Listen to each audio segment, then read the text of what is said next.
Nous sommes menacés pour notre mode de vie. Oui, oui. Ce réchauffement climatique dont certains ont douté et continuent de douter, hélas, il est incontestable. Et le réchauffement climatique, c'est pas seulement de la géographie, c'est aussi de la sociologie, c'est aussi du vivre ensemble.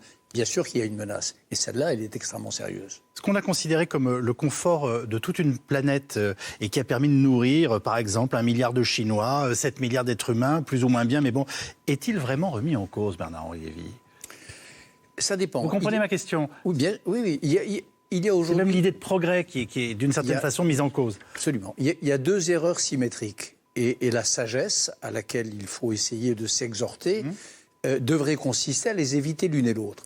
La première erreur, c'est en effet de nier ça. Et de dire, sous prétexte qu'il y a eu ça en 1906, ça veut dire que ça n'est pas un phénomène nouveau. C'est inexact, on ne va pas le développer ici. Ce qui se passe en ce moment depuis 3 ans est neuf. La deuxième erreur, qui est l'erreur symétrique, consiste à dire on arrête tout. Oui. Décroissance et on met la planète à la diète. Et ça, c'est une erreur terrible, parce que ça veut dire en effet condamner à la dénutrition, à la famine ou à la mort toute une fraction de l'humanité. Donc il faut se situer entre les deux. Ça veut dire quoi ? Ça veut dire faire en sorte que ce changement climatique soit réversible. Et ce qui peut le rendre réversible, c'est pas moins de progrès, c'est pas moins de technique, c'est pas moins de science, c'est plus. Plus de science, plus d'inventions technologiques qui permettront en effet, d'après les meilleurs spécialistes, doucement, au fil des décennies qui viennent, de rendre ce processus réversible. Voilà. Donc c'est ça la problématique. Et il ne faut pas tomber... Vous êtes en train de me dire qu'on a plus besoin de la 5G plutôt que de l'interdire, là ? On a plus besoin de la science que de l'interdire. On n'a pas besoin d'une hystérie sur la 5G. On n'a pas besoin de nous raconter des sottises, par exemple, sur le fameux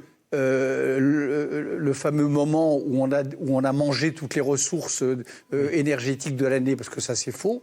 C'est pas comme ça que ça marche, parce que ça dépend de la manière dont, justement, la technologie opère, la façon dont on cultive, ainsi de suite. Donc ça veut dire, là aussi, raison garder. Et ça veut dire prendre conscience, pas seulement les écologistes, tous les partis politiques, les présidents des grandes puissances, se débarrasser, j'espère, le 4 novembre de Donald Trump, qui est un criminel contre le climat, et prendre cette question du changement climatique à bras-le-corps, avec les immenses ressources d'intelligence que l'humanité a aujourd'hui. C'est intéressant que vous citiez Donald Trump, mais il y a encore une vingtaine d'années, tout le monde rêvait d'un mode de vie à l'américaine, c'est-à-dire en extra large. Bon, ça c'est terminé ? Si c'est le cas, il faut oser le dire. Parce que... C'est terminé, y compris aux États-Unis. Moi, j'aime l'Amérique, je suis philo-américain, mais je sais qu'il y a un poison qui ronge l'Amérique, c'est le no limit, c'est le toujours plus gros. Les plus grands immeubles, les plus grandes compagnies, les plus grandes OPA, toujours les plus grands aéroports, cette espèce de façon de penser que plus c'est gros, mieux c'est. Ça a été une maladie américaine. Et je pense que les meilleurs des Américains, enfin les plus raisonnables en tout cas, sont en train d'en revenir. Et qui sont en train de renouer avec quelque chose qui faisait aussi partie de leur ADN, qui est l'esprit de mesure des Lumières européennes. Est-ce qu'il y a une inquiétude sur le plan climatique, ou en tout cas sur l'équilibre de notre planète, qui vous inquiète plus que d'autres ? Moi, j'aurais tendance à penser à l'accès à l'eau potable. Vous parcourez le monde, vous voyez des habitants de la planète dans des endroits très différents.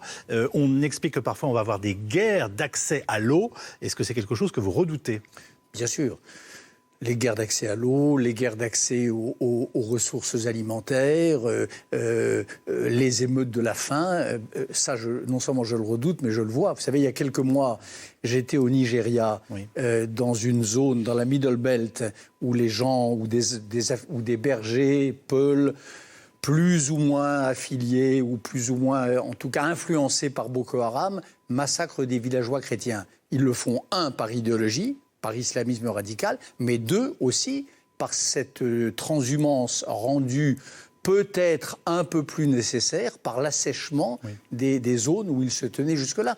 Donc bien sûr qu'on va vers de grands désordres, vers des guerres terribles qui seront le produit de cette raréfaction des ressources. Donc il y a urgence. Mais urgence, ça ne veut pas dire brusquement traiter la nature comme un objet sacré et inviolable. L'humanisme européen, on peut tourner le problème comme on veut. Chez Descartes et jusqu'aux Lumières, ça consiste quand même à se rendre maître et possesseur de la nature. Alors on peut nous raconter qu'il faut respecter la nature, quelle est notre nouvelle idole, notre nouvelle déesse mère. Je veux bien, mais alors il faut être malthusien. Et il faut admettre qu'il y aura, je n'ose même pas dire le chiffre, je ne sais combien de millions ou de centaines de millions de femmes, d'hommes, d'enfants qui disparaîtront. Donc non, il faut continuer dans le rêve humaniste de se rendre maître et possesseur de la nature, mais de manière intelligente, en renversant ce processus mortel dont vous venez de montrer de fortes images.